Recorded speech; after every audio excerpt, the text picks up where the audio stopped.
Сайн байцгаана уу? Өнөөдөр та бүхэндээ 2011 онд гарсан The Think хэмээх киног хүрэхээр бэлтгэлээ.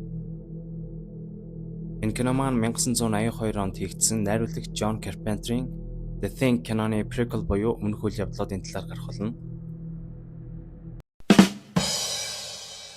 1982 оны өвөл Антарктикт судалгааж байсан Норвегийн багийн гишүүд Антарктикийн хөлдөө цасанд ороос харийн биет илрүүлснээр энэхүү кино маань эхлэх болно.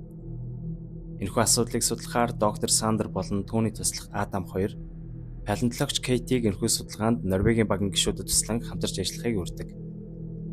Палеонтологч гэдэг нь болохоор эртний амьд бит болон ургамлын чулуулаг үлдэгдлүүдийг судалдаг нэлээдгүй ховор мэрэгжил юм байна лээ. Ингээд энэ хоёрын тавьсан санал палеонтологч Кейт эргэлзэж байдаг ч гэсэн доктор Сандерын ятгалганд ороод тэдэнд туслахыг зөвшөөрдөг. Дараагийн өдөр нь тэр гурав нисдэг тэргээр Антарктикийг хэдийн зорж байгаагаар үзэгдэл маань эхэлнэ. Норвегийн баазд бунгутаал харийн бит олдсон газар руу шууд яарвчлан хөдөлцөөх нь тэр.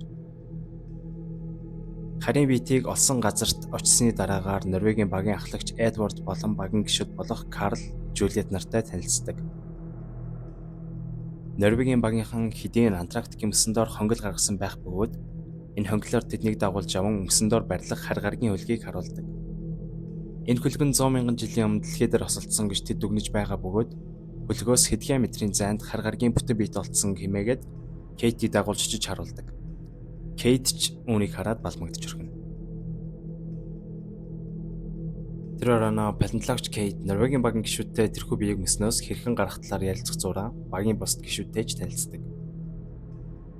Ингээд маргааш өглөө болж Норвегийн багийнхан маань хар гаргийн амьтны биеийг агуулсан мөсний хэсгээ зүсэж аваад ачин ирж буугаар дүрс солигдно. Багийн гишүүд авчирсан мөсийг эн тэндээс найжин өөр өөрсдийн дүгнэлтийг гарган ярилцж байх зур доктор Сандер болон багийн ахлагч хоёр тэр өрөөнд орж ирээд тухайн мөсийг баг зэрэг өрөмдөөд хар гаргийн амьтны биеэс дээж авах санал гаргадаг. Мэдээж Кейчиг мэрэгжлийн хүнд энэ санал нь таалагдаагүй бөгөөд доктор Сандерын саналыг эсэргүүцэхэд тэрээр багийн гишүүдийн минь номон дахиж намайг ингэж эсэргүүцэж үзээрэй гэж хэлээд өөрийнхөө хийхээр шийднэ. Ингээд нарийнхаа урам авчирч агаад мөсийг цоолоод хар гаргийн амьтны биеийн хэсгээс амжилттай дээжийг авч чаднаа. Тэгээд тэр оройно ийм онцгой зүйл болсондоо хөөрцгсөн тэд баяраа тэмдэглэн баг зэрэг хөгжилдөж байтал доктор Сандер бидний олдвор түүхэн шинэ хуудсыг нээх болно.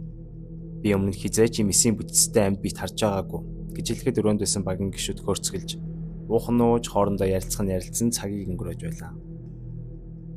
Энэ үед нэстэг тэрэгний нисгэгч Дерек мөсөнд байгаа хар гаргийн амьтны биеийг шалгахаар хадгалж буй өрөөлөө норон хар гаргийн амьтны мөсцсөн биеийг сайдран харан зогсож байхад гэнт багийн нэг гишүүн араас нь орж ирээд түүнийг нэг сайн зочирхон тэр хоёр тухайн орооноос яг гарах гэж байхад гэнт хүмүүс хагараад хар гаргийн амьтанд таад цөмлөөд гараад явчихна.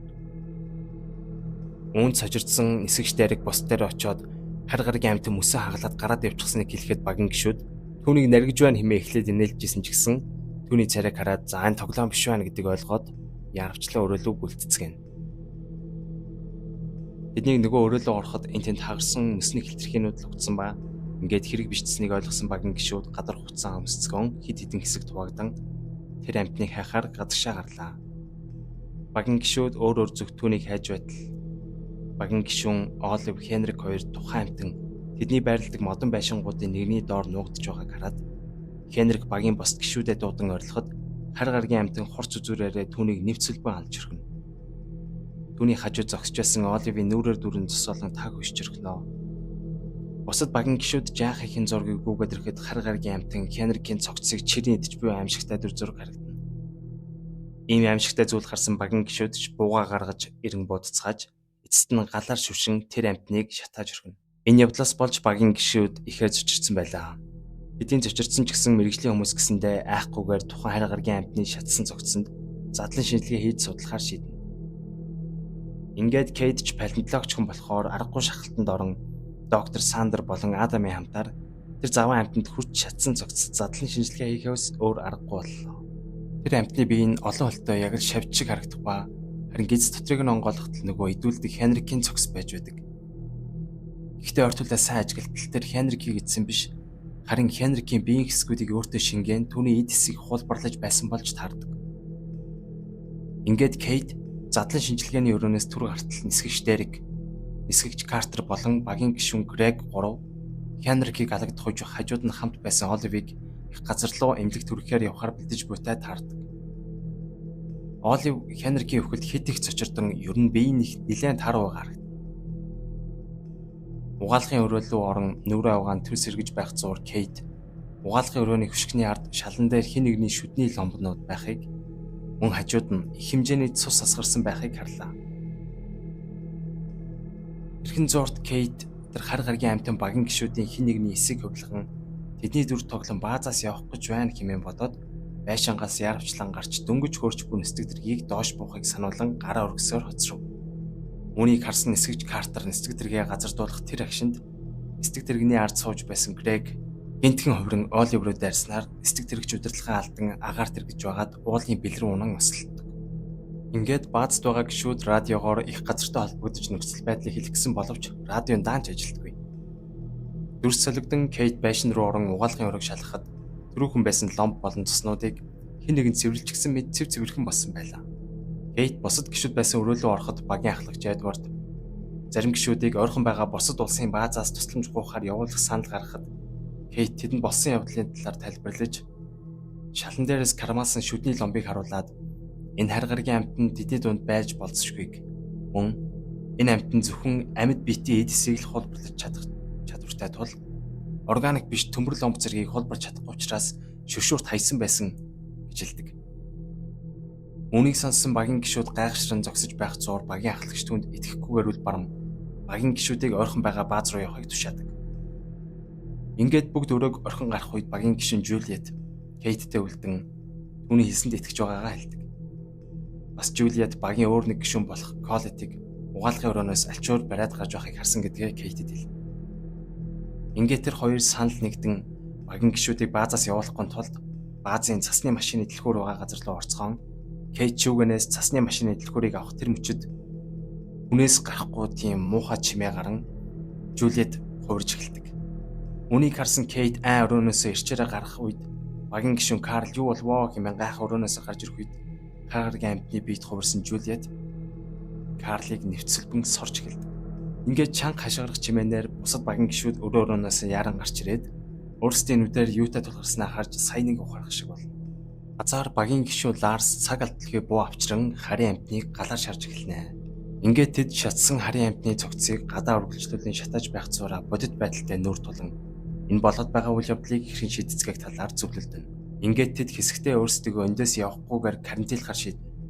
Үргэлжлүүлэн доктор Сандер болон Адам хоёр багийн гишүүдийн цусны дээжийг авч тестлэхээр болсон бол палеонтологч Кейт, Ларс хоёр бааз дээр байгаа машинуудыг ажиллах боломжгүй болгохоор хөдөлцгөнө.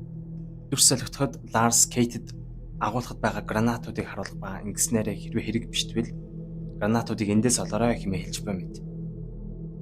Ингээд тэд хариуцсан ажлаа дуусган алхаж байхад уулын нисдэг дэрэгтэйг осолцсон нисгэгчд болох Дерек Картер хоёр хөлдөж өгөхийн даваан дээр бааз руу буцсан ирж байгаатай таардаг. Тэр хоёрыг харсан багийн гишүүдийн зарим нь тэдний хүний дүр туульсан харийн амтд байх хэмээн хардаж шууд шатаац хай гэж байсан ч Кейт тэдний цусыг тестэлж үзэх хэрэгтэй хэмээн багийн гишүүдийг ятгаснаар тэр хоёрыг төрдийн агуулгад төвчлээ. Лаборатори дотор доктор Сандер, Адам хоёр цусны дээж ухаар багжуудаа бэлтгэж байх зураа тэр өрөөг орхих хооронд лабораторид гинтийн гал гарнаа. Ингээд галыг унтраасны дараа багжнууд ашиглагдах боломжгүй болж тест авах боломжгүй болсон бухимдсан багийн гишүүдийн дунд ширүүн маргаан өрнөн барьцалдаж аваад эхлэх зуур Кейт илүү хэлбэр тестлэх арга байна хэмээн хэлж шүүганыг намдав. Кейтийн санал болгосон арга нь багийн гишүүд тус бүрийн шүдний ломбыг шалгах байв. Яагаад гэвэл харийн амтан шүдний ломбыг дүүрэх боломжгүй шүү дээ. Тэгэхээр ерөнхийдөө шүдний ломбгүй хүмүүс бол их сэжигтэй болно гэсэн. Ингээд Кейт ч ажилдаа орж багийн гишүүдийн шүдийг нэг нэгээр нь шалгаж эхэлнэ. Хамгийн ихэнд Ларсын шүдийг шалгах ба түүний шүдэнд хуучирсан ломбор байсан тул тэрээр хар гаргийн амтан биш гэдг нь тодорхойллоо. Ингээд Ларс Кейтийн хажууд харийн амтныг олмогц буутахад бэлдэн бууга барин зогсно. Кейт ч өөрийнхөө шүдийг харуулan багийн бүх гишүүдийг шалгаж дуслаа. Ингээд шүдэндээ ямар ч ломбгүй доктор Сандер, Адам, багийн ахлагч Эдвард, Колн нарыг бусдаас нь тусгаарлан ханны эсрэг тал зэрэгцүүлэн зогсон. Кейт энэ үед агуулгад хөгжигдсөн нисгэгчд болох Дерек Картер хоёрын шүдийг ч гэсэн хамт шалгацгаа хэмээн Ларс Джонс хоёрыг агуулга руу агуулгад тэр хоёр байсангүй. Харин агуулгын шаланд нух гарсан байх ба тэд үүгээр дамжаа хажуугийн харанхуй агуулга руу орсон бол. Ингээд Ларс Джонс хоёр хажуугийн агуулгыг шалгахаар очиход агуулгын хаалган дотроос Ларсыг гинтхэн угцраад аваад орчихно. Үүнийг харсан Джонс яран буцаад байшин руу орон юу болсон талаар багийн гишүүдэд хэлээд буцаж Ларсыг аварцгаа хэмээхэд Кейт эрс шидэмгийн хоолоогоор энд байгаа с ิจ гтэй багийн гишүүдийг өдрөө шалгах хэрэгтэй гэж хэлцгэн. Яг энэ үеэр нөгөө шүдний ломбгүй с ิจ гтэй дүр маань би харин амтэн бишээ гэж бүгд ам уралдуулан ойролцгоно. Яг энэ үеэр байшингийн арын хаалгыг эвдлэн эсгэгч Дерек Картер хоёр орж ирнэ.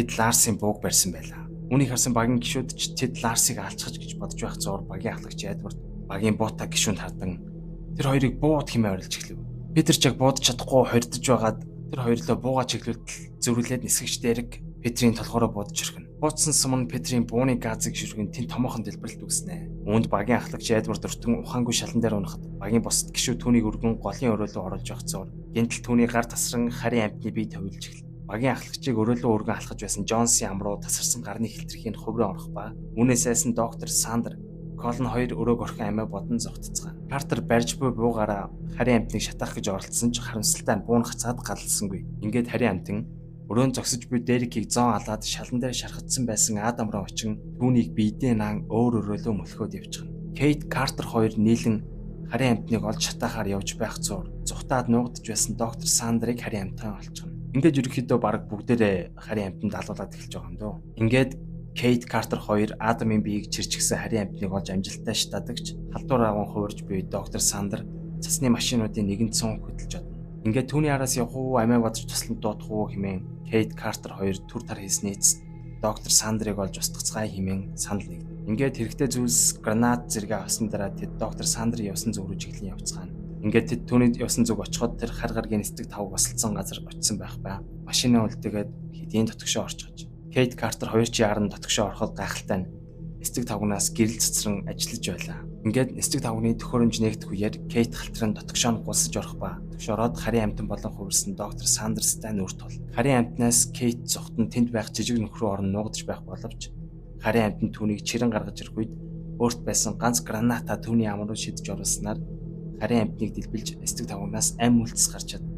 Ингээд дүрс шилжиж эцэст нь Кейт Картер хоёр л амьд үлдэж цасны машиндаа суух гэж байх зуур Кейтийн царай нэг л хувьсгийж машины араас буугаа аван Картер тандаад би чамааг уулан тосолдоод бааз руу ирэх чинь хүн гэдгийг чинь яаж мэдсэн гэж эмгээр чи мэдсэн юм гэж хэлэхэд үнийг сонссон Картер эмгээ байгаа эсхийг тэмтрэн үзэж баруун чихэндээ хүрх зуур Кейт чиний эмэг зүүн чихэн чинь байдгүй байсан юм хэмээн нулимс туслуулан Картерыг буугаараа шатаах гэхэд Картер сандраад би бол хүн болиочтой хэмээн Сандар хуурлах зэрэгцэн орилж эхлэхэд Кейт түүнийг шууд шатааж эхэлнэ. Энэ үед шатж буй Картераас хүний биш харийн амтны орилго чимээ гарах нь Кейтийн ямар их анзаарах сайтай бас түүний зөв байсан гэдгийг нотлно. Ингэснээр зөвхөн Кейт ганцаараа үлдснээр дүрс солигдоод маргааш өглөө Норвегийн бас нэгэн нисдэг тэрэг баазаа шалган ирэх үед Норвегийн бааз үндсэндээ үнсэн товрог болсон байх бөгөөд энэ үед байшинд байхад зүхтэн явсан Колин хоолойгоо арчи амиа хорлсон байх дүрслэл гарах ба баазад хинч үлдээгүй юм байна гэж бодох зуур гэнэт буундун гарan агуулгын өрөөнөөс Ларс амьд гараад ирд. Ларс шинээр ирсэн нисгэж тандан буу толгон шүдэ харуул хэмээн шүдэг нь шалгаж байх зуур